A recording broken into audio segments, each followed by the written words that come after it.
This is KUGAN CASSIUS Rifle TV in association with Macklin's Gym Marbella. It is 2 days before 2017. End of 2017. Happy New Year. Happy New Year. How was your Christmas? Yeah, it was nice. Didn't do too, look, I ate like a pig. Just been in the office really, sadly enough. Best present you got? I got a real nice pair of shoes off the missus. Yeah? I got, oh, so funny, so funny. So my old man has got one of these, someone gave him this thing, like, you know the Ronaldo things, the 6-pad?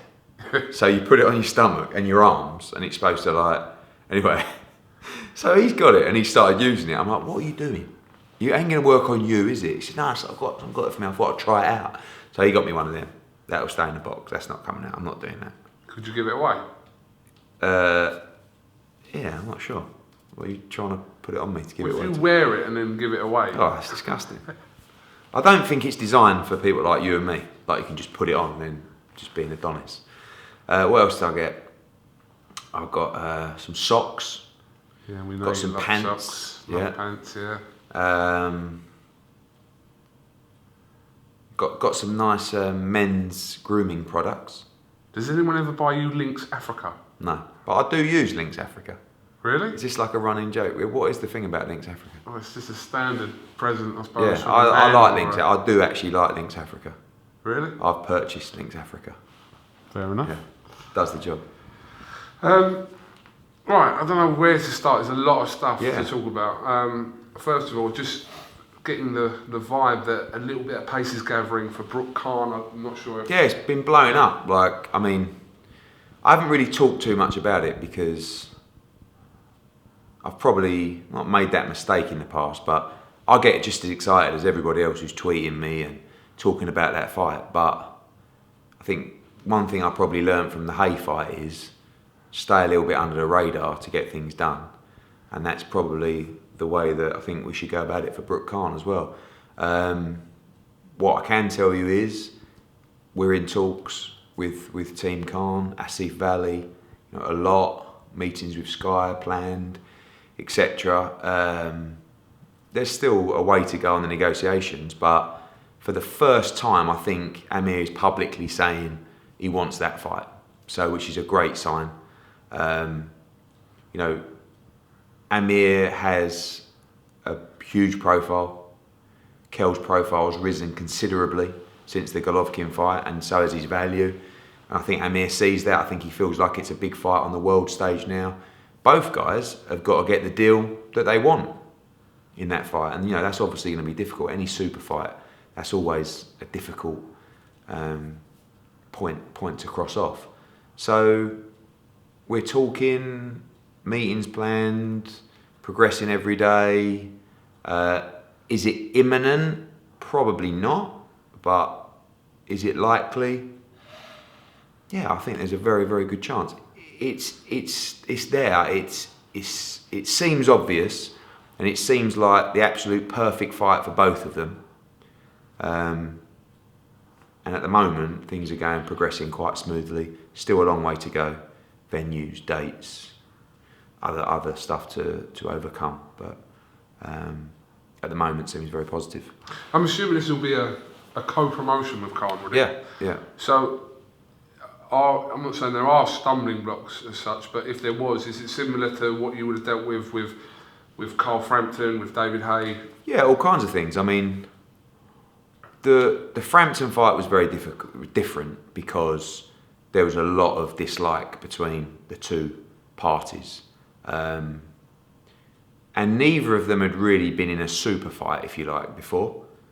Certainly not a pay-per-view fight. And you know, sometimes I say to a fighter, don't worry about what someone else is getting. Worry about what you're getting, okay? But sometimes it's very difficult for a fighter when they feel a certain way about someone to just take that on the chin. So sometimes I might say, listen, you may be getting 5% less than you want, but look what you're getting. If you believe you can win this fight, this is the difference between making it happen and not making it happen. Don't lose the fight over this. Now, that might go the other way. Sometimes I might say to a fighter, no, bollocks. You got to stand firm on this, mate. We've got to get what you deserve. And we'll always push for the best deal. But sometimes you have to take a fight just maybe for a little bit less than you believe your anticipated worth is, if it's the right fight and if it's going to take you to the places that you've always wanted to go. And that's in boxing and that's in life. So, and I think some fighters get that. The more educated guys that have been in the bigger fights sometimes get that. Ego plays a big part. There's not any butting of heads between us or myself and Asif Valley. It's not like, I don't like him. So at the moment, it's just sensible. Just be sensible, be smart. And if we do that, if we all do that, then it should get done. Common sense should prevail, just like it did with Frampton and Quigg, just like it did with AJ Klitschko, just like it did with Hay Bellew. If people can just stay calm, make logical decisions, generally, the right decisions will be made. Is it fair to say that Khan is still the A side of the draw? You could argue every way, couldn't you? I mean, Amir is an excellent fighter. He's been involved in some huge fights. He's got a very big profile. He's probably bigger, well, he is bigger in America because he's boxed more times on the network there. He's coming off a tough defeat. KELL is world champion, and it's likely that that belt could be on the line for the fight. His profile's risen considerably after a great fight with Golovkin. He hasn't been in the fights that that Amir has been in, but they need each other. Without doubt, they need each other. This is a huge payday for both. And again, it's just a case of being sensible. And when the deal comes up that I feel is the right deal, that's my time to go to KELL and his dad and say, I think this is a great deal. They might not agree with me and we might not go with that, but you're talking about potentially small splits and swings to this fight getting done and not getting done. So, I think at this stage in their career, they both need this fight. This is a legacy, in my opinion, a boxing legacy and a financial legacy securing fight for both. Listen, we could do it twice. It's that big a fight, and it will be a great fight. Great fight. So, yeah, again, I said I wasn't really going to say too much on it. We must have spoke for 10 minutes about it, but it's exciting. But, I'm going to just do our work, do our business, keep our head down, and try and deliver. Where does Errol Spence fit into this? Well, he's a mandatory, so he's due to be fighting Jeff Horn, I think, who's the next in line after him. I think that's going to be in March or April. So we've got to either ask for an exception or speak to Al Heyman or speak to Spence. Or there's a long way to go in that regard. I think Amir wants to fight at 147. I think that's his best chance as well. I think he must know that. 147 KELL can make, but I personally feel like it's a disadvantage to him to fight at 147. But if it means getting that fight, he has to take it. So, are you looking for this to be KELL's next fight? Yeah. I mean, I don't know whether Amir will have an interim fight but for me, if we're talking about May, which is the likely time, I don't see why then it shouldn't be next for KELL. Obviously, if it's pushed to the end of the summer or winter, then KELL will fight in the interim. Whether that's Spence or not, we'll have to look at that. You have to deal with that Spence situation before. Yeah, of course. No, the Khan fight takes priority. So if we make that fight, we deal with everything else after that. And until that fight's made, we don't have to deal with the Spence situation. We're due to fight Errol Spence. If we stay at welterweight and we don't fight Amir Khan, we have to fight Errol Spence. So that's fine. He's accepted that. But the priority is to make the Khan fight. And then if we do that, we'll deal with all the circumstances after that. Will it be up north? Up north? I think it makes sense. I mean, Wembley's only available on June the 4th, which doesn't sit great with Ramadan for Amir. So, Bolton, Old Trafford. I think it's a War of the Roses. I can see the poster now. You've already done War of the Roses. Yeah, I know. Brookhampton. So, yeah, and you've got Hay Bellew, Klitschko, Joshua in London. So why not take a big fight up north? But again, all these options to be looked at, and but all I can tell you is for the first time, there's open dialogue. both fighters want the fight, so generally you get a result. Okay, I'm sure you'll keep us posted. I will try. Right, I've got to address this just by the sheer amount of tweets coming to me. STUB-HUB, Joshua Klitschko, it seemed a bit of a fiasco. Yeah, it was. We had the demand was so huge. They had about 9,000 tickets for that fight, as did Wembley. Now the main problem is there was 30-odd thousand people in a queue to get those 10,000 tickets, which is disastrous. It brought STUB-HUB's site down. Eventually, an hour and a half later, they got it up, got it on sale, and there's going to be 35,000 more on January the 16th going on sale. That's the big bulk.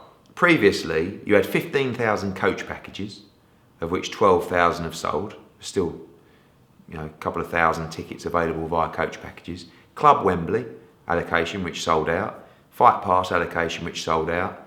Wembley, who had 10,000 general sale, and STUB-HUB, which had 10,000 or 9,000 general sale, all gone.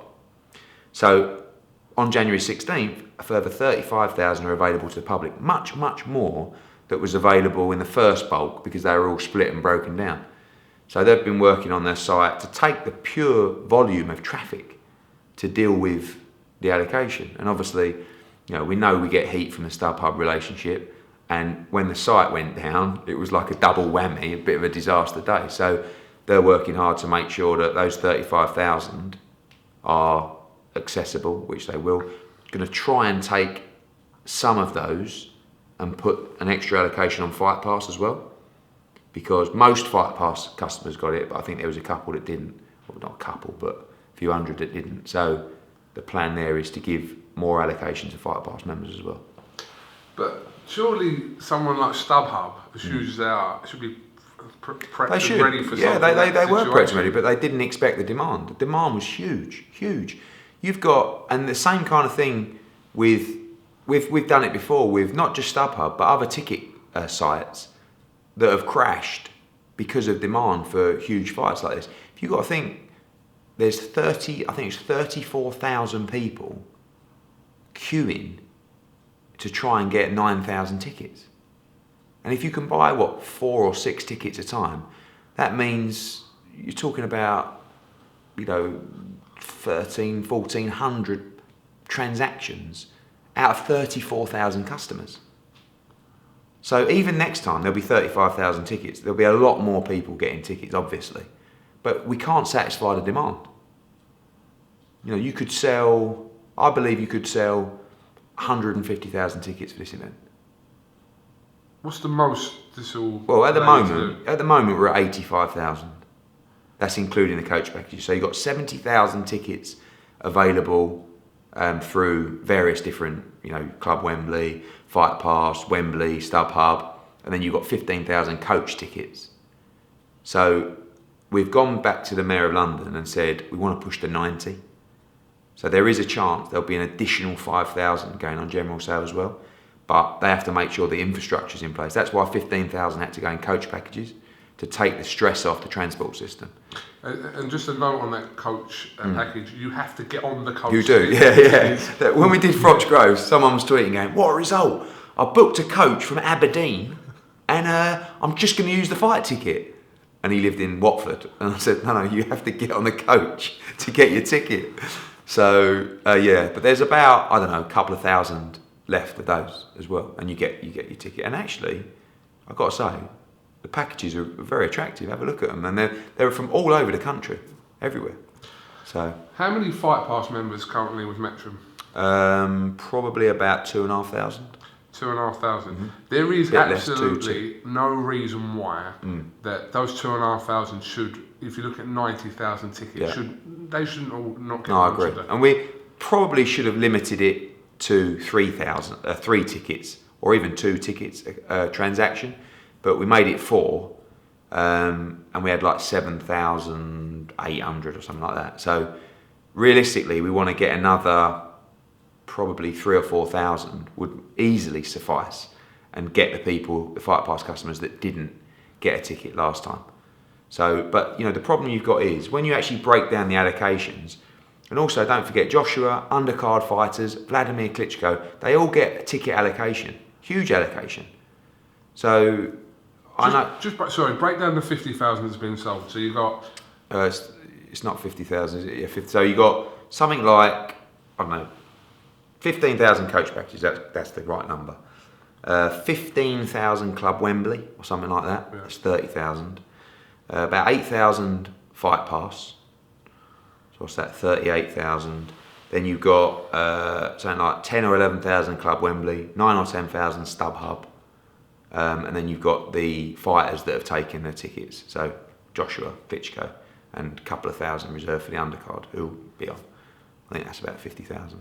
So, and then 35,000 just pure general sale, probably taking out 3,000 or 4,000 for additional Fight Pass tickets. So like Club Wembley seems to get a lot. Yeah, but that's part of the deal. Yeah. It's not, we don't own Club Wembley. No, so when you go to Wembley and you do your deal, obviously they've got their boxes and they've got Club Wembley, which they own. So they get to sell the club. We still get the value of the seat in Club Wembley, but all the sales are going through the members. You know, and you can't get out of that. That's just when you hire a stadium like that. It's like the same with the boxes. We don't get the box tickets. The boxes are privately owned by people like you. So it's more confusing than it sounds. But I'm hoping 35,000 is a lot of tickets. So I'm hoping that the people that missed out can go on and get their tickets. Of course, not everyone will get tickets because the demand is so huge. Massive demand. People are saying to me, you won't sell out, you won't sell 80,000 tickets for this. 85. I said, trust me, I think I could sell 200,000 tickets for this show. It's gone up 50,000. But I believe that. Because you've got to look at demand. If 34,000 people are queuing for 10,000 tickets, 34 at an average of, I don't know, three a pop is over 100,000 tickets. So what makes you think what happened on that day they went and the STUB-HUB thing happened, what makes you think that won't happen again? Well, because they've got to put the system in place, haven't they? They've got to update servers it didn't just bring down the STUB-HUB site in the UK, it brought down the STUB-HUB site in America. It's a massive company. I was phoning them up going potty because, of course, everyone's going mad. And, the worst thing is when you're in a queue. I think the Club Wembley had a queuing system. There was people that would go on and lose connection or whatever, get down to like 20th in the queue, reload, and then there'd be 34,000th in the queue. But again, any event where there's massive demand, doesn't matter if it's Joshua... Surely that automated message doesn't go, you are number 34,000. It does, yeah. Does it really? Yeah. On the screen, it does. Gives you a queue number. I know, that's what we were doing in the office. We were looking at the queuing numbers. You can see it, they give you your number, what you are in the queue. But it doesn't matter whether it's Joshua, Adele, Justin Bieber, any event where there's crazy demand, it's exactly the same thing. Audience of Eddie Hearn.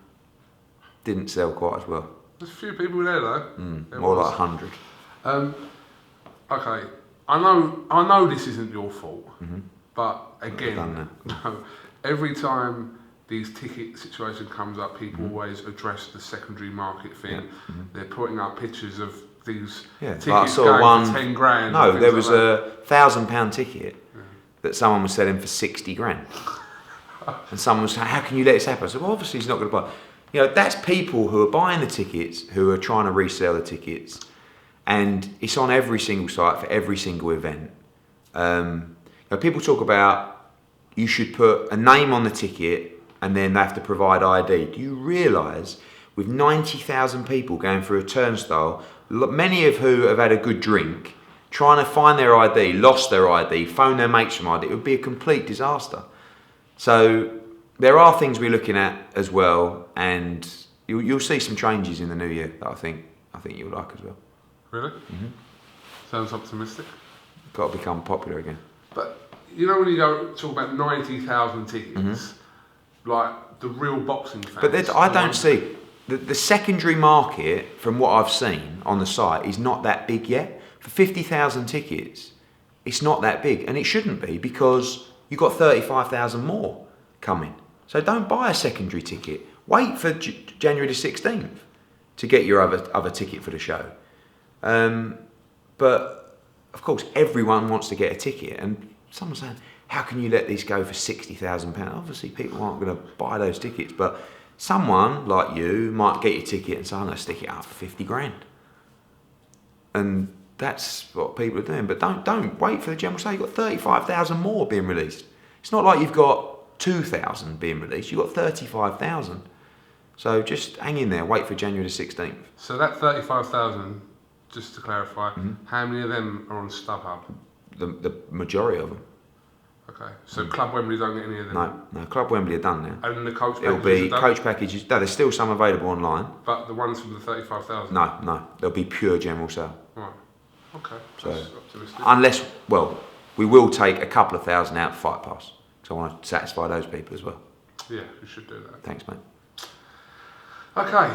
I know as soon as We're going from STUB-HUB into EUBANK. Well, let's go into That's EUBANK. why you're here, isn't it? No, not why I'm here. Is that why you're here? No. Yeah, so. Yeah. Yeah, finally managed to interview. Well done. I mean, I think you was a bit of a bitch, to be honest with you. Like, you all gave it a big one. I will never. What was it? The tweet you put out? No, read the tweet. Tell me the tweet. The which tweet you put. was. Go on. Say it. You're more likely to see me attempt to interview a member of the KKK rather than see me interview. Okay. The But Eubank. you're a whore, aren't you? I did say that. No, you're a whore. I said No, that you're a year ago. whore. Hey, Let's just get it straight. Let's not talk about comments that we made a year ago. It doesn't matter. I'm not a whore. You're a whore. No, what are you saying now then? What? Ed, you've said loads of things. Don't make me ask people to find them because you've said loads of things. Well, they do find them. But I'm saying, I said that a year ago. I've never come out with a comment like that. Oh, no, but that was after 2 minutes with him. That's what I come back and say. I have to be honest, and this is, I swear on my life, I'm saying other people's lives, but I've not watched 1 second of your interview with him. When I saw a 55-minute interview with that man, I thought, especially over the Christmas period, the last thing I'm going to do is I would rather lance my piles than listen to 55 minutes of that geezer talking. So I haven't watched it. Can I bring some highlights? You can. Well, I asked you a couple of highlights and Yeah. you told me. I mean, I did watch his interview with Matt Christie from Boxing News, which I don't know whether people are giving him information that is untrue or he's just a tit.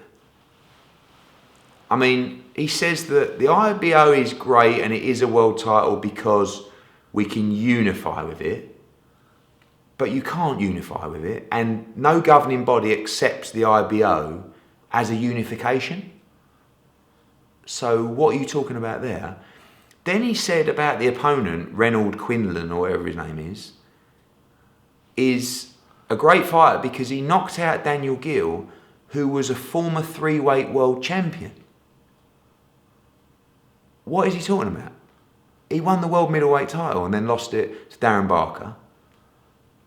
Has someone told him that he's a 3-weight world champion, or is he just making it up? I think it was a mistake. Yeah, well, no, but I couldn't make it out. So, yeah, in your interview, you told me, you said, no, I asked to put the ticket prices up. Without him, Matchroom wouldn't even be in existence, etc., etc. So, I mean, I don't really want to give him the airtime because he's got this poxy event on, which is an absolute disgrace and abuse of fight fans on February or whatever it is in a leisure centre.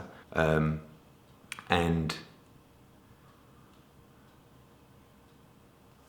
I'm just trying to get my head around everything. So he said that Matchroom wouldn't be here without him, or wouldn't be something. So is that the first bit? So just to clarify, Matchroom is here because of my old man. Not me, not anything else, because of my old man. And probably if you're going to thank someone, you should thank probably Steve Davis, because those two really started off together. There's been a lot of people on the way that have helped, talent, been a big part of the success of the company, of which you would have to say Chris EUBANK Sr. is one. But for people to get an understanding of the man, my dad was the best man at his wedding, okay?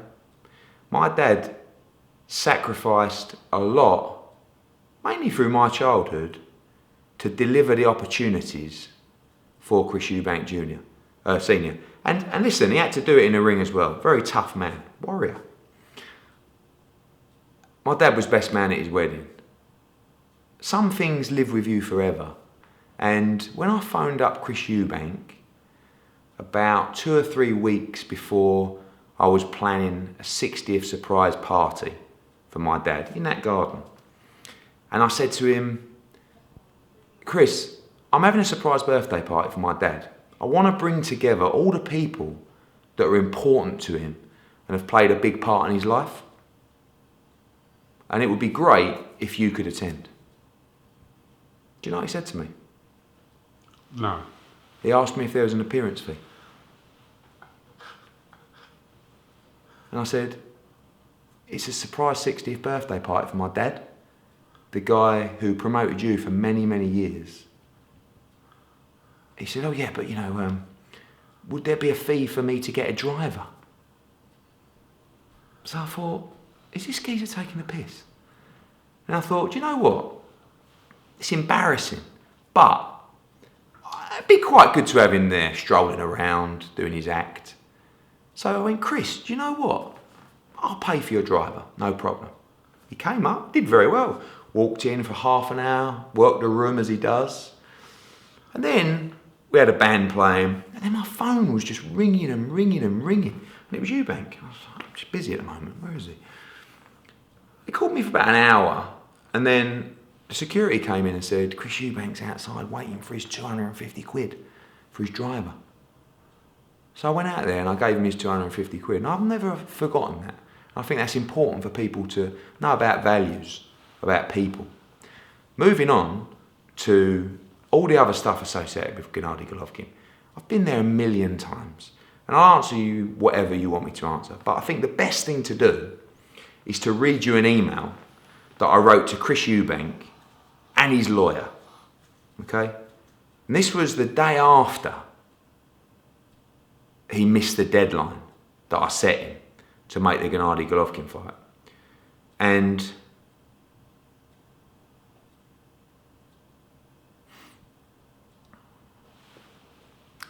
I just wanted to make sure, let me find it on.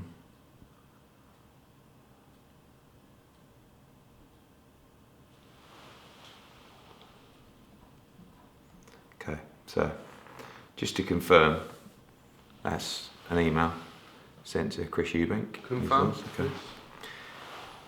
Thanks for the email.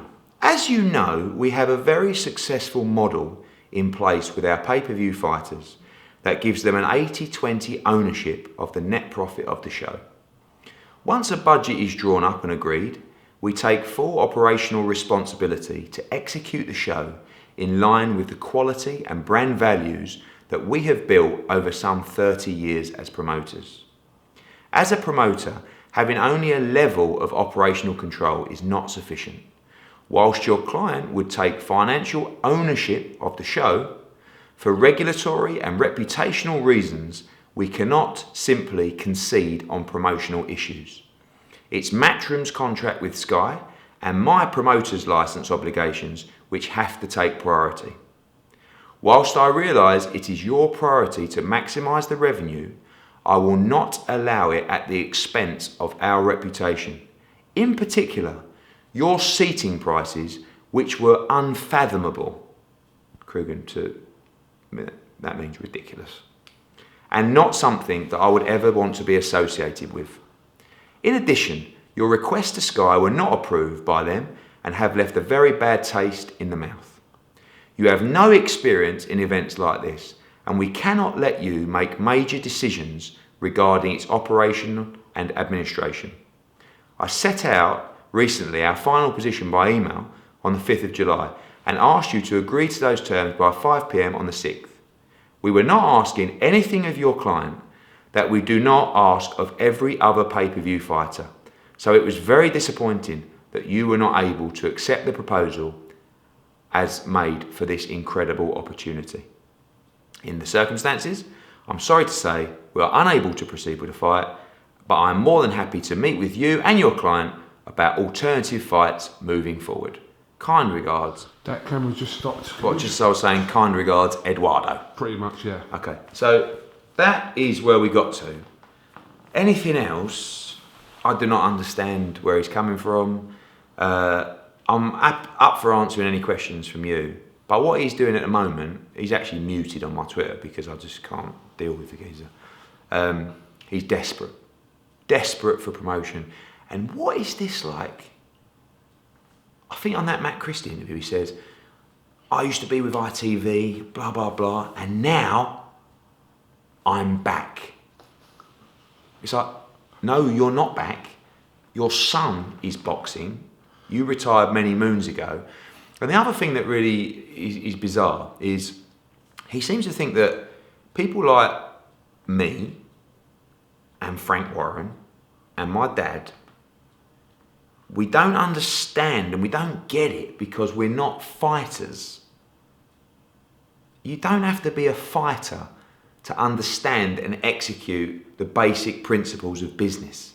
You have to be a fighter to get in the ring and fight. This is a guy who my dad paid double-digit millions to over his career. And you know what happened? He went bankrupt. And you know what else happened? He said to my dad, I want to start doing my own shows. There's a big opportunity to do them in Cairo, in Egypt. My dad went, mate, you're mad. Not for me. He went there. He done his absolute conkers on these shows. He is not fit to run a show. He is not fit to operate in business at all. Great fighter. Tough, tough man. An absolute car crash of a geezer in terms of any kind of logical business decisions. Just watch what happens.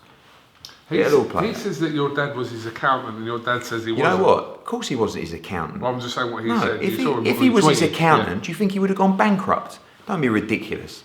This is a guy, he was spending money like it was falling out of his arse. Right? He got paid millions of pounds. Millions! He done the lot. Done the lot. He can't advise anyone about the business side of the sport. Anyone. But somehow, and this is the one thing I have to take my hat off to him, he has gone in there and using the word of my esteemed colleague, Frank Warren, he's conned people to get this over the line. And I have to take my hat off to him and say, you're a master for getting this fight on pay-per-view. How on earth do you fight a guy who is 11-1, who no one has ever heard of, in a leisure centre in North London, on pay-per-view? It's genius. So in that respect, I have to take my hat off to him. But in other respects, in what I actually think about the man, for all the reasons I told you earlier, don't be fooled by the, I'm this, I'm a warrior, I'm this. No. I know what you are. But I don't have to talk about it because I'm not giving you the platform to try and give this joke fight some exposure. So people at home, save your money for the real deal, the real products. Hay versus Bellew with a proper card. I know the undercard for EUBANK. Wait till you see it. Save it for Joshua Klitschko. Spend your money wisely. Proper products, proper nights. So I wish them all the best and just watch the car crash unfold. Well, boxing's a funny old game, isn't it, Edward? I love the way you sit there with a hard on while this is all No, it's not unfolding. You're hard like, you're almost going to me, go on. And someone said to me the other day, you know that KUGAN CASSIUS? He's such, I can't remember the word he used. I think prick was one of them. But the other one was like, he's just such a shit stirrer. That's it, shit stirrer. I'll take That's that. what you are. I'll take But you that. done well. But I watched Frank Warren's interview, Frank was on which fire. I thought was hilarious. I mean, the good news about this whole thing is that it's brought me and Frank much closer. From a soul perspective, we're still not spoken, but sort of like watched that and I thought, come on, son. But I'm not. He doesn't infuriate me. I just think he's a tit. So, and I know what he's all about. So, and I remember things as well. So a lot of people said that I shouldn't have gone the other day to do that interview. What do you think? What's your thoughts? listen, you're in it. Your job is to get views. So in that respect, but it's all about your views. No, your morals and principles as a man. So some people would have gone, mate, talking to that geezer, after I've been to press conferences and he's mugged me off to my face. Other people, like for the good of your business, I think you made the right decision. Well, that's obviously what I'm talking about. But I know how you feel about him, right? So you had to overcome that. And it's a little bit sometimes about doing deals in business where you have to sit down with people who you look at and you think, you are a complete and utter bellend, right? But I'm just going to sit here for this 55-minute period and do what I've got to do for the good of me and my business. That's what you done. You know what I mean?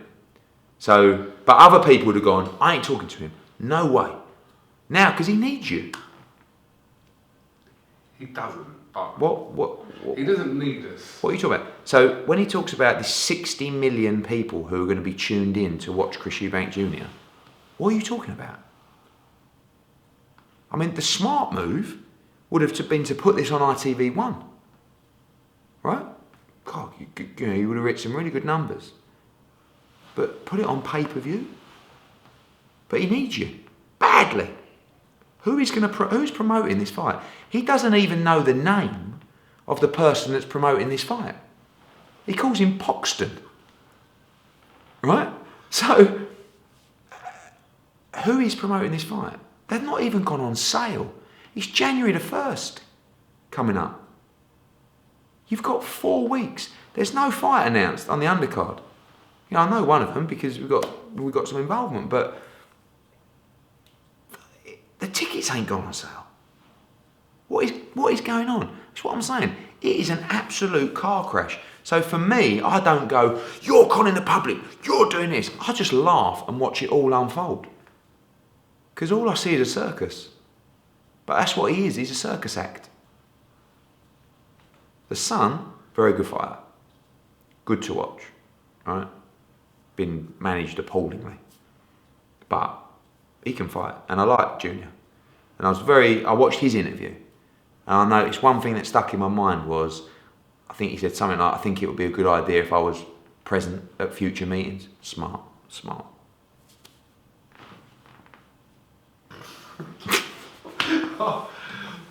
You can't blame me for going there the other day. I don't know. I would have, if you would have turned around and gone, mate, you need me, don't you? Right? As if I'm going to say So that. I would have been like, Not that I think that, but... what? no, I would have, you could have done the old Jerry Maguire, you know. You could have phoned him up and gone, Chris, I work by this simple life motto. Yes, Kugan, what is that? You just got to do one thing for me, Chris. Yes, anything. You just got to show me the money. Or something like that. Or got him to do something, you know. But he asked you to apologise. Not the other way around. Yeah, but there was some issues, which I'm not going to go into. Yeah, no, we don't have to go into that. But there anyway. were some issues where... Well, hang on. I just think the Eubanks were in the right with. I'll point that out. There were some issues, but we've got over that now. But we just want to get on with everyone. That's you, that's English, that's Frank, that's... No, again, look, going back to, like a proper geezer would have turned around and gone, you need me down, don't you? Fuck off. Sorry, excuse my language. But you know, you do what you got to do to get what you want. Yeah, but I don't get this, because I said this to you the other day. If the Golovkin-Eubank fight had happened... You wouldn't have got an interview. Okay, but would you be trying to push for trying to get an interview? You can't push with this man. He's like an imbecile. So you can't have a normal conversation. I said to him a few times, right, when we started working with him, I think it'd be really good if you had some interviews with Kugan. I said, you know, the really good thing is we need to let the public see your son. And then it's like, anyway, don't worry about my son. What about me? And like he says, his son is a product. That's what he calls his son, a product. There's no, what do you think, there's love there? Come on. It's a product, like he said. So what I wanted to do as a promoter was to get Junior to sit down with you and do an hour where people can find out that he's actually a good bloke. You know what I mean? And let's see his personality. That's called promoting. Making the fighter, the personality, the character accessible to his audience. So he said, no, I'm not interviewing. I'm not letting him interview me. He swears he's not. I said, yeah, but he's doing good numbers, Chris. No. I was just automatically dismissed. So I don't think I didn't funk for you, because I did. No, I know you did. I was just saying. But now... Well, because he's desperate. He needs your views to try and push it forward. I don't know. Listen. All under the bridge. Can I just point out one more thing for you? We've had bigger problems with people within boxing than the stuff with EUBANK, and we've let that go. So, mate, you haven't got to defend yourself. But there's been it's obviously things been where tough few days for you, which you actually know about, worse things that's happened, but we thought, all right. But anyway, you know what I'm talking about.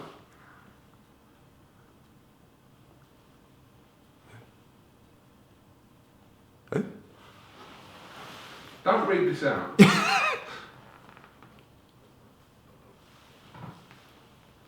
Yeah. Alright. Yeah, it was worse.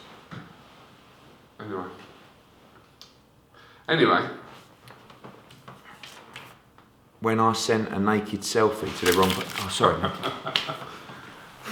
A few times have been worse. I don't actually have a problem with... Never had a problem with Chris. I think it's just... He's a bit out there, but... Out there? No, he's out there. And like I said, he's done remarkably well. I do take my hat off to him in that respect. But not my cup of tea. My life is much, much, much better not having him in it. You say that now. Doesn't matter. Next year. Yeah, but I don't need it. Listen, if we ever work together again, it'll be on our terms, it'll be their terms, but I don't need it, Coop. You think I'm going to go begging like you? No. We can work this out, Chris. You know what's funny? I'm not like that. I'm not going to go and sit there to him looking at him thinking... You said you wouldn't... You said after you lost the purse bid for the Blackwell fight, right? No, I didn't. Go on. I never said I'd never work with him again. But what you're doing is just leaving doors open. Behind things, I'm not saying... I can't sit here now and say, I will never work with... Yeah, if the opportunity's right for us, if the deal's right... I wrote a tweet based on a bit of anger. I didn't genuinely mean that. I'm telling you the same as I always tell you. Yeah. I mean, look, DeGale Eubank could be a big fight down the road. Right? Callum Smith against Eubank. These could be big fights. But life is not about constant aggravation and dealing with people like that. We've all got to do what we've got to do to get by in life.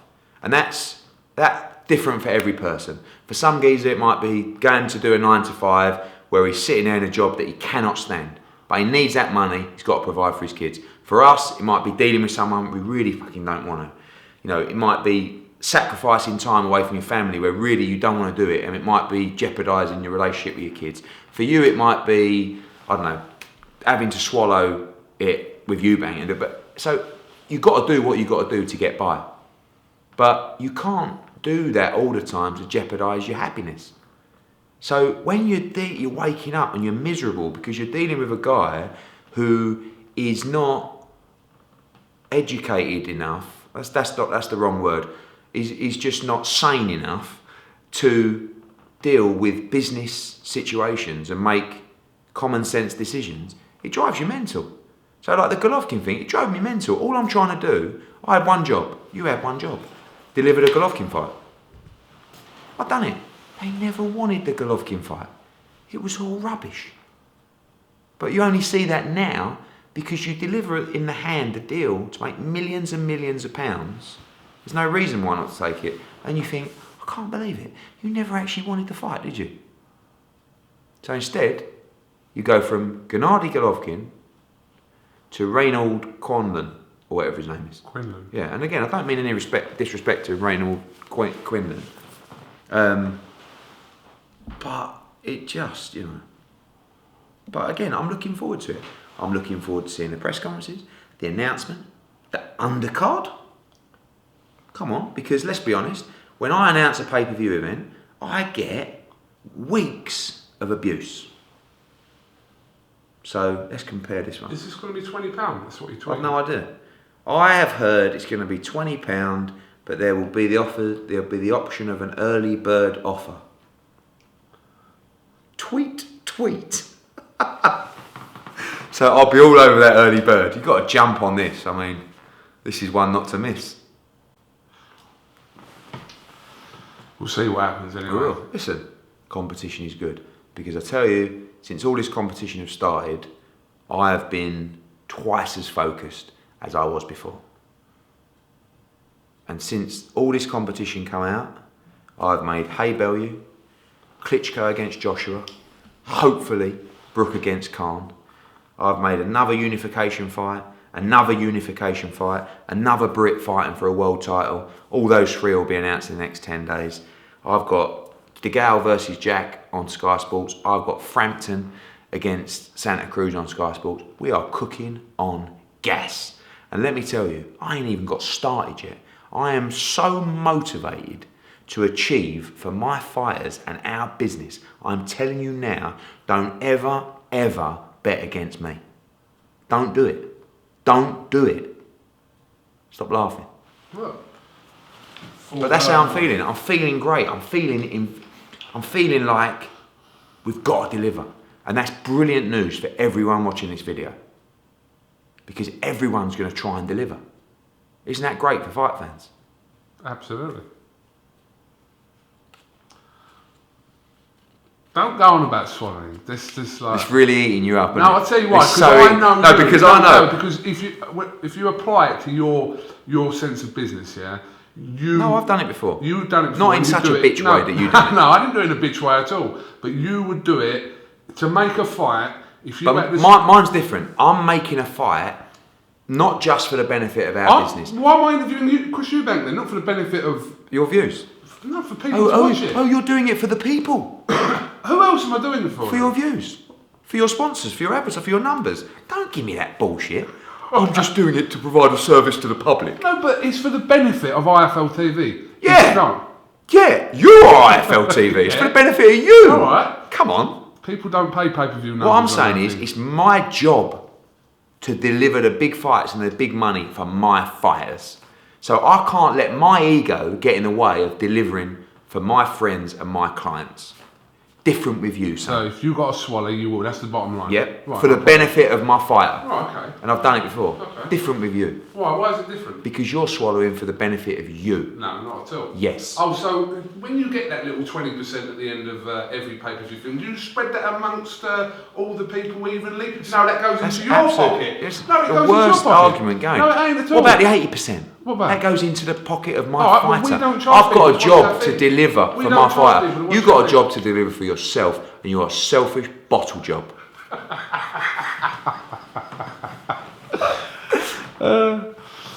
Right. What's the time? We just got going. All right, we're good. We're good. When you get back into bed with Chris Eubank, I'm going to play certain aspects. I might get back into bed with Chris Eubank Jr., just not senior. They come as a pair. Do you know what? And again, you won't see me lose my rag on it. I ain't bothered. But I know what he is. And I'm not going to... Like, he's desperate for any attention. So I'm not going to give it to him. I'm going to let Frank... You should do another one with Frank, because I want to watch that again. Frank's done for the next foreseeable few days about this. Right, let's get some updates. Anthony Crolla. Yo. Next Wednesday. Announcement. Rematch. Next week, we got a Tuesday announcement for a show, which is a Brit challenging for a world title on home soil. We got Wednesday will be Crolla's next fight announcement. And then I think the following Monday or Tuesday will be a unification announcement. British, right? Then we're looking at bringing in a couple of more international fights, which will be announced over the next few weeks. And I've got like 3 or 4 new signings, but I'm just waiting to drop them all in. Can't give us a hint to any of them. What you got? Some Olympians, we're talking to. Well, no, you know, Well, I was going to say, you can name some. Buatsi. I think he's a very talented fighter. Yeah, is he one of them? Are you signing any more women? No. No, we talked to Nicola Adams, and then they came back and said, oh, we've had this over. I said, look, we're not.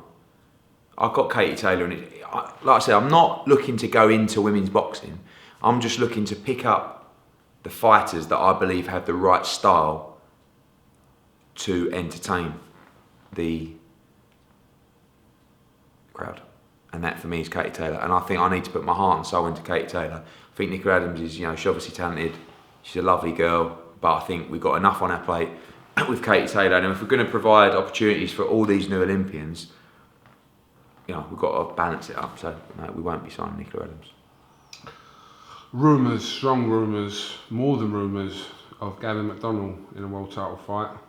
You can. Well, he's been Hasegawa, who won the WBC Super Bantamweight title, retired, which was awfully nice of him, because Gavin McDonnell is number 2 in the WBC. So they've ordered Ray Vargas, who's a very talented Mexican, very talented, he's a very tough fighter, to fight Gavin McDonnell for WBC world title. So that's something we're looking at. They've made us an offer. Yeah, they've made us an offer to go to Mexico. I'd love to do the fight here if we can. I just want to know, because if we do this fight in the UK and announce it, has there been any twin world champions from Britain before? From Britain? Certainly who held world championships at the same time. So can you tell me, one, has there ever been twins in Britain that have won world titles? If there has there ever been one that have held them at the same time? And globally, what twins have won world title and what twins have held them at the first time? Because you know when I'm selling this fight, Coog, all this stuff's going to come into play. History makers. The Charlos. Are they twins? I think so, yeah. And are they both world champions now? They have held world titles, Yeah, but similar thing. I know one is, but They are twins. They're called the Charlo twins. They must be. yeah, that probably means they are. Otherwise, they could have been the Charlo brothers. Jamel and Jamal. I think we may have to just concentrate on the British element of this. Yeah, they are. Well, we obviously know they're identical, but they are. I'm sure. They hold. Well, you got Jamel Charlo is like middleweight WBC, and IBF is Jamal. So yeah, we're a bit screwed on that one. But okay, I'll rephrase my question. In terms of British twins, how many British twins have won world titles? Yeah. And how many have held them at the same time? Hopefully, the answer to both questions is nobody. Someone will come up with this. Ricky Burns. Yes, big news coming on Ricky Burns. Big news. Go on. I can't tell you, but I've been working very hard on it, and I'm very happy. Obviously, we know it's not Broner because his fight's just been announced. Manalaji, that fight was being talked about. What are you doing? Saying nothing. Oh, yeah, that's a fight I've been talking about as well. Got other world champions out there. You got Crawford. You got Ndongo, just knocked out the Russian to win the IBF. Talking to everybody. So yeah, between Malignaggi, Broner, Crawford, Bartholomew, and Ndongo, it's one of them. Really? Okay. Cool. Great news. You have obviously DeGale and Jack, and now Frampton, Santa Cruz 2 on Sky. Great. January's usually pretty shit. Yeah, it's a bit. It's kind of like it's been a great time because with these other guys and stations coming into boxing in the UK, it sort of gives existing broadcasters just a little kick up the backside. And Sky have never got lazy with boxing. They've always given me everything I needed. But now, them, like us, have really got the bit between their teeth. So when we sat down, I said, obviously, Jack de Gaulle is one we need. And they said, what else? And I said, I think you should really get Frampton against Santa Cruz. Obviously, BT or Stroke BoxNation wanted that fight badly. I phoned up Jake McGuigan, who, apart from our, the Matchroom Cyclone clash, me and Jake have always been the ones that have managed to stay focused. And I said, we want to buy the fight. And we did a deal, worked out the money, and fantastic. Funny how boxing works out, isn't it? I mean, that was kind of one where I told him we wanted it. It didn't look like it was going to happen. It was always going to go on there, BoxNation. And then they sort of come back and said, no, we've decided we want to do it with you. I was like, wow. And then it's one that sort of shocks you a little bit. They're good, those ones. Where people go, ooh. Just make you go, you're sitting there and all, ooh. As I keep pointing out to you, Edward, boxing's a funny old game, It is. 1 minute, they're so out of your bed, they're in another person's bed, and then 1 minute they're in your bed. I'm just saying, just in general, that's boxing. But boxing's one of those businesses where as long as you can stay on a level, as long as you have a great product, as long as you have a great work ethic, as long as you have a great team, as long as you have a great broadcaster, you're untouchable. Some fighters will come, some fighters will go. Sometimes you'll be heartbroken, sometimes you'll be overjoyed. But if you work with good people, loyal people, people who work hard, people who train hard, people who are prepared to give just as much as you're prepared to give and vice versa, it can be a great business, really can. And I always say to you in interviews, I don't know how long I'm going to be doing this. But right now, I feel like I'm never going to motherfucking stop. You're all about the love. Doing it for I'm not about the love, no. I'm about winning. That's what I'm about. And it's not just, I'm not talking about, how much money can Eddie Hearn make? It's a combination of so many different things. It's delivering for my fighters. It's seeing them win. It's delivering sold out arenas, unifications, great fights, proving haters wrong, beating other broadcasters, beating other promoters, moving into different markets, shocking people, signing people who would never think we'd sign, just so many different elements of winning. And winning it can be so wide that everybody can win in life. But it just depends what your targets are and your goals are and what makes you feel good. I feel like I'm winning when I'm at home spending time with my children. Blessed, in fact. And other times, when Tony Bellew wins a world title at Everton, I'm super blessed. And sometimes I go out for a run and it's a beautiful sunny morning, real cold. And I'm running along the road and I just go down this little bit where there's this forest and the sun comes in and you can hardly see. And I think, I'm winning, I'm blessed. We're going into some deep shit in this interview. Hold tight. Pick that back up. I was really on a roll You there. were. I just was trying to... Are you winning? Yeah, I'm alive, I'm winning. Do you feel good? How do you, where is your life at the moment? In a good place? Could be better, could be worse. It's fun, isn't it? Because you just go through, I don't know if you saw on social media, a guy I went to school with was in Antigua, and I haven't seen him for over 20 years.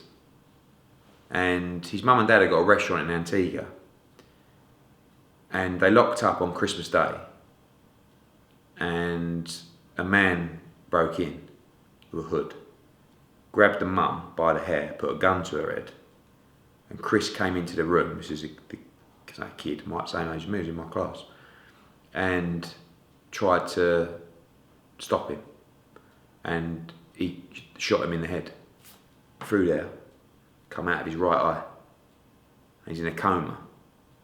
and we've been raising money this week. We got to 90,000, which was a target which we hit yesterday, to be able to fly him back home for the treatment and to try and save his sight and all kinds. But you get things like that and you just think, fuck, life is a brutal game, isn't it?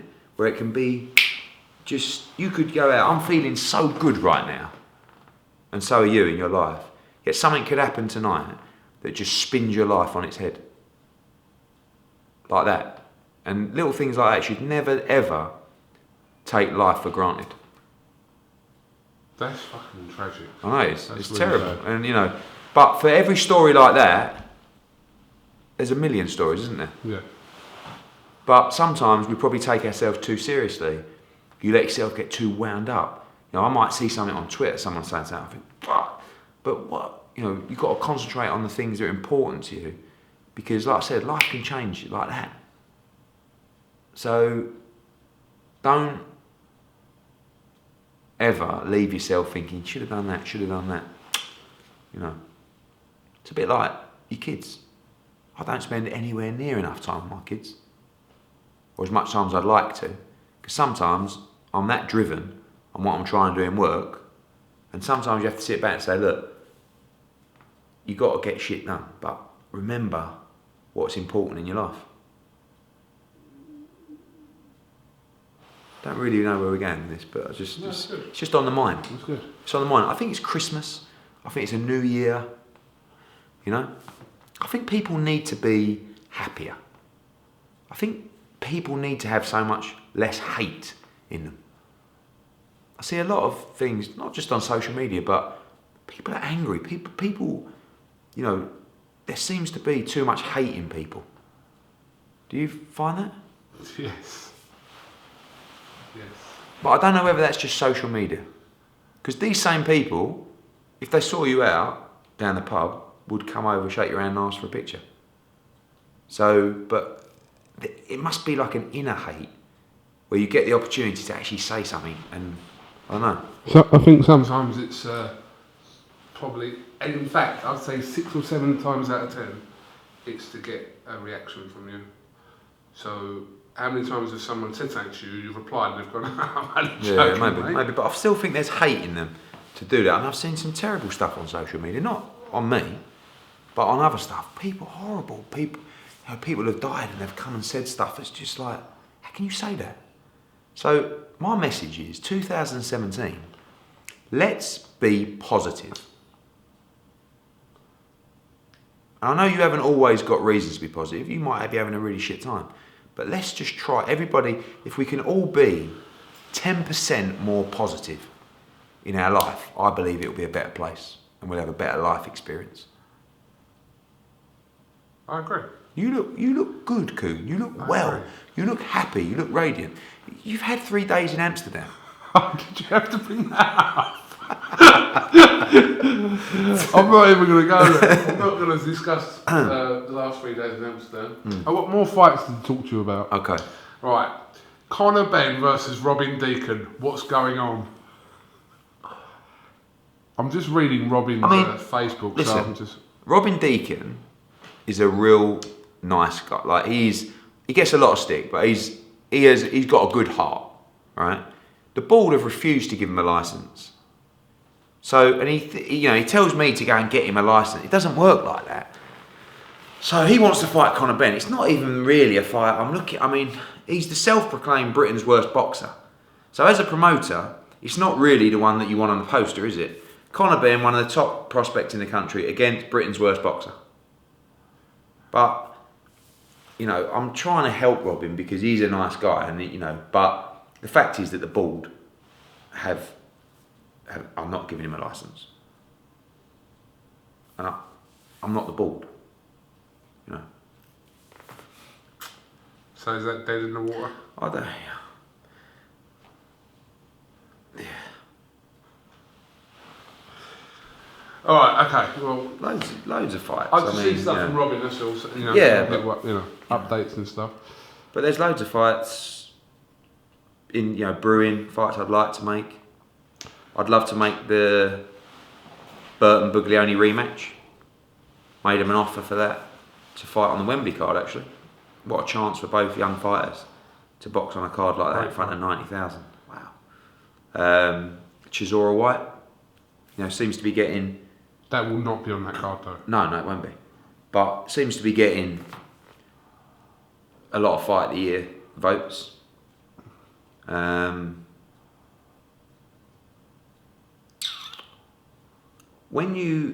Sometimes when you win a tough, close fight, you're not really the one that wants the rematch. Do you know what I mean? And Dylan, probably the biggest money fight out there for Dylan right now, outside of AJ, is Derek Chisora.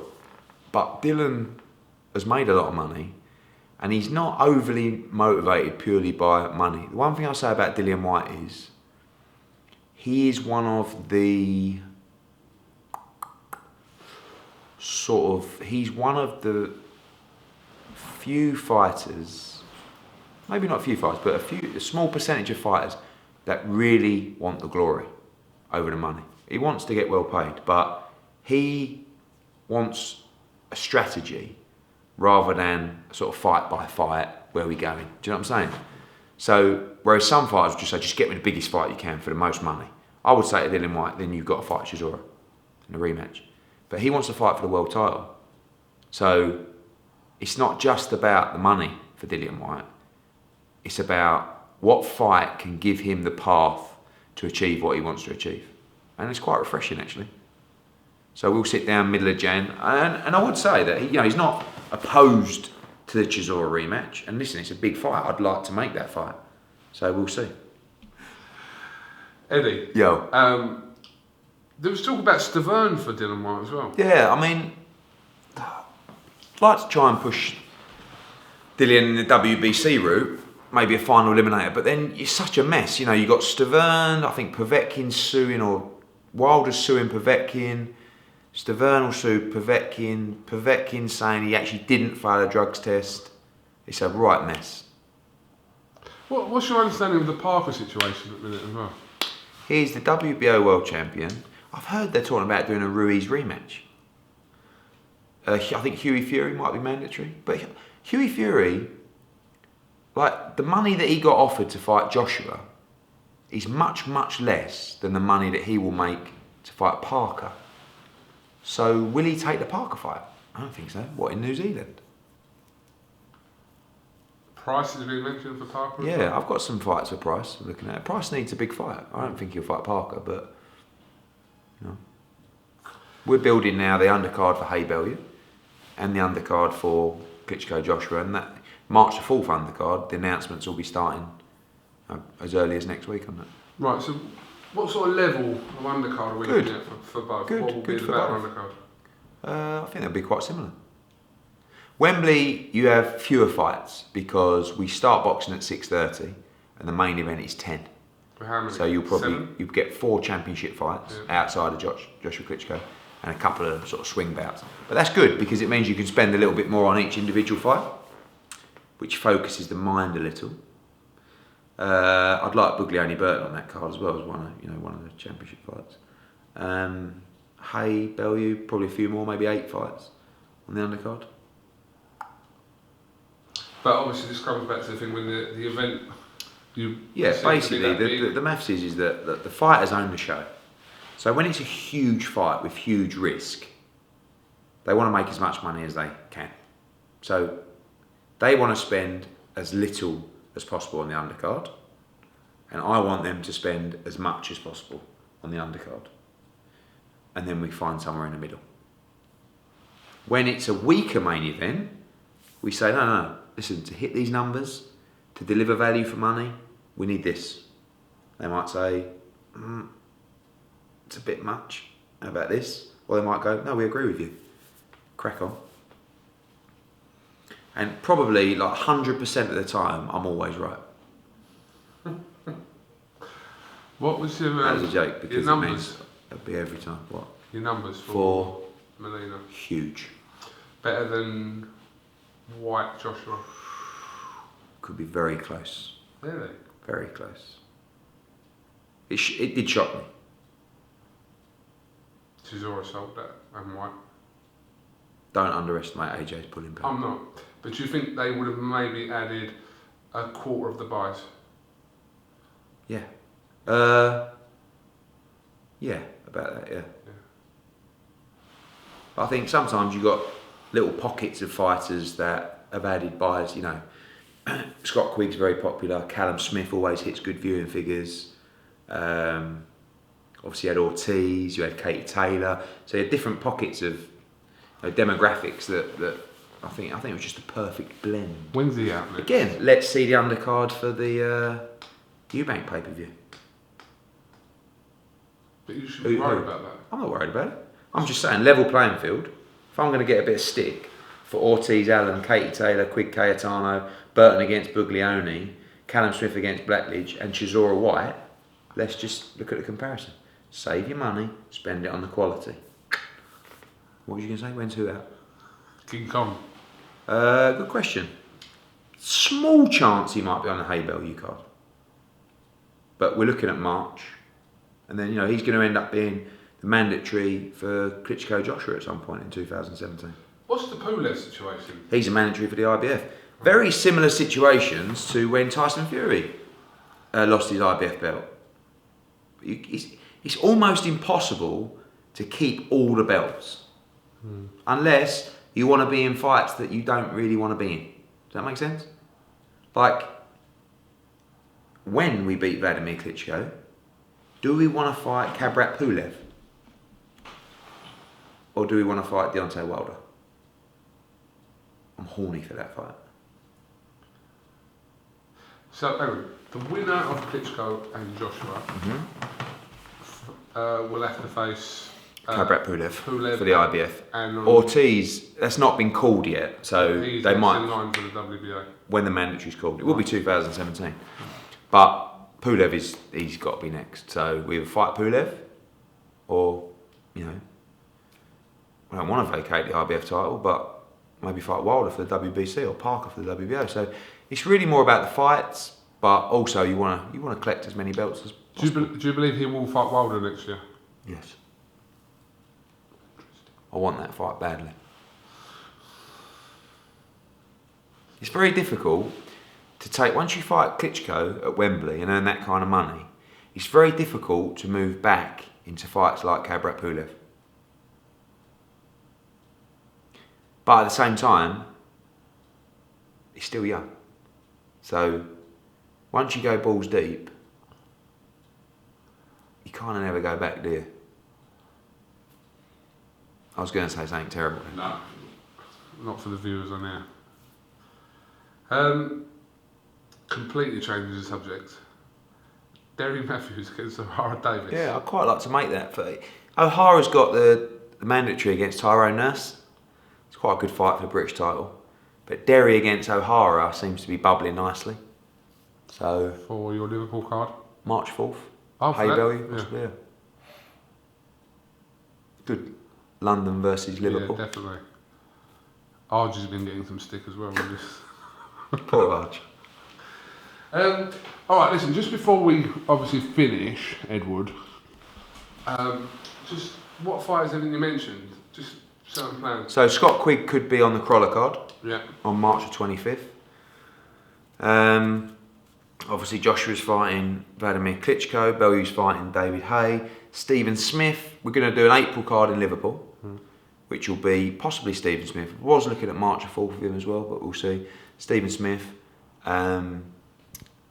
Masha, Farrell, Fitzgerald, maybe Pricey, Campbell we talked about, Coyle will be on the whole card, Gavin McDonnell we talked about, Jamie McDonnell, just got to see whether we're doing the Warren fight, quite like the Paul Butler fight as well, if we can work that with the WBA.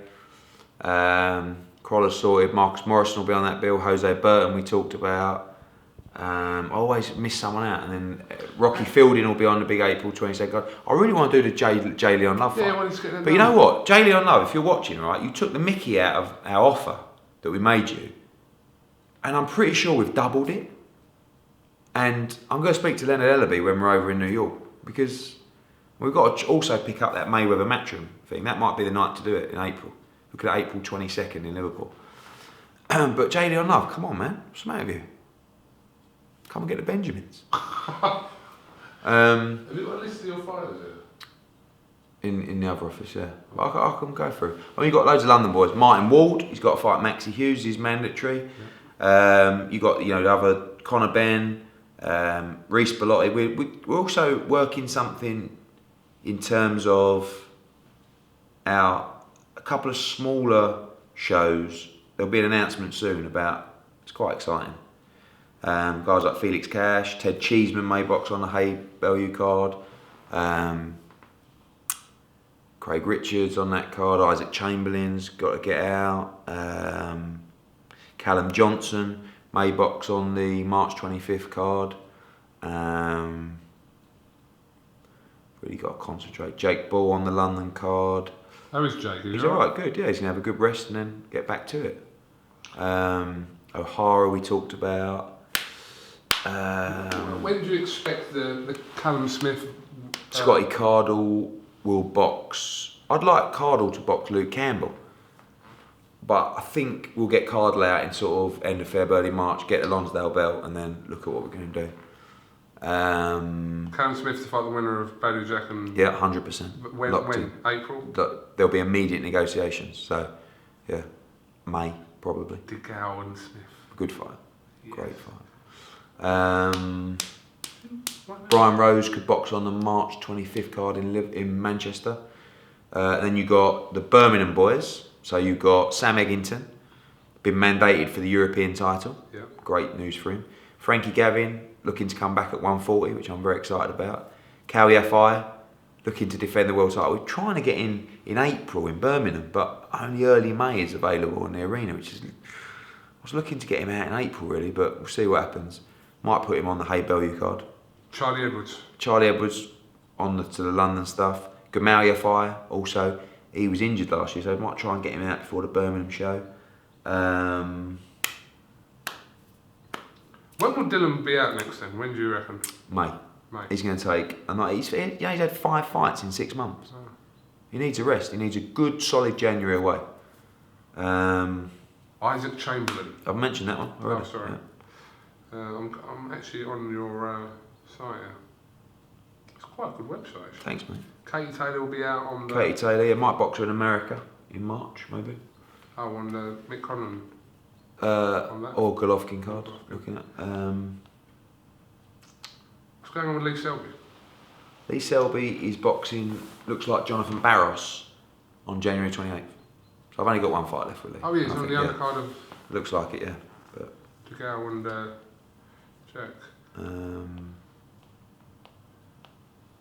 I think we've done Murray? Martin Murray, looking for a big fight, really. He got mandated for the European title against Chudinov, but I don't really think that's the right fight for him. Paul Smith has got a big fight. That'll be announced probably next week. Okay. Where, here or abroad? Abroad. Cleverly? Cleverly's rematching Bramer. Looks like April the 8th. Yeah.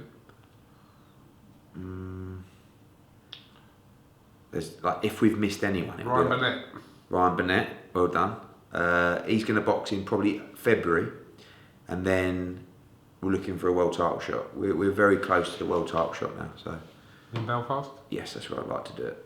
It was going to be actually in February, but the guy we were going to do a deal with got injured, so now we have to push it back probably to April. A couple of Scottish boys, Charlie Flynn, Joe Ham, they'll be on obviously the Burns card. Yeah, again, if I've missed anyone, you and me. Yeah, I think you've gone for all your fighters you like. Bants. Alright, well listen. Okay, how long was that? I don't know, it's about... At least an hour. It's over an hour, yes. Well, I think, in general, 2016 has been a great year for British boxing. And I honestly believe 2017 will be huge for British boxing. As part of you think 2016 could have been bigger though? Yeah, but it can always be bigger, can't it? Because there's always 1 fight or 2 fights that slip through the net. But you know, Hay Bellew done. Klitschko, Joshua done. If we can get Brook, Khan done, let's be honest, we're That cooking first on 6 gas. months. And you've got De Gale against Smith as well. If De Gale wins, which I know he will, January the 14th, live on Sky Sports. Just a massive, massive year boxing coming up. Right, give me the final thing. Give me a top 6 wish list, apart from the stuff that's already been made. Okay. Hay versus Bellew. Apart from the stuff that's already been made. Brook versus Khan. Yep. De Gale versus Smith. Yep. Burns in a unification fight. Crawler, Linares. How many? 6?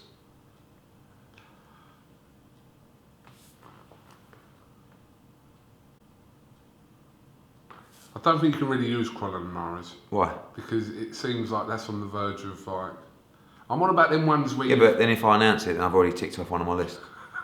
It's not like that. I want the fights that you really want. Joshua against Wilder. Right, yeah.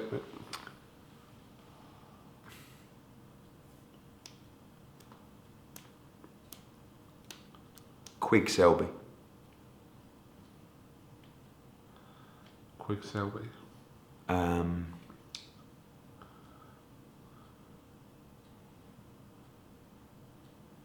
I'd like, you know, that whole mix there, you know, Smith, De Gale, Groves, EUBANK, you know, it could be an interesting mix. The problem is, EUBANK will win the IBO world title, and then you know what it's going to be. No, you must understand, my son is a world champion, so he must get the lion's share of the purse. Still want to see De Gale Groves. Yeah. Well, I think So, George will fight Chudnov, and yeah. I think he should win that fight. So that'd be good. And De Gale versus EUBANK or Groves versus EUBANK. Yeah, good fights. Yeah. All right. Cheers, and thank you, Kugan. Yeah, Been a great year. I'm gonna say what I got a bit tired now because I was we were really on a flow earlier, weren't we? And now I've just sort of drained it out of me. So I want to pick it back up again and just say, well done. Yep. Don't get complacent. Never. And thank you to the viewers. Love me or hate me. I hope you understand I'm doing all I can for British boxing. I think we should all appreciate where we are now compared to where we were. So from the bottom of my heart, thank you. Happy New Year. And I honestly wish everyone watching this all blessings to yourself and your family. Eddie Hearn, thanks for talking to IFL TV. Last one of 2016. We out. 2016, it's been emotional. 2017, just watch.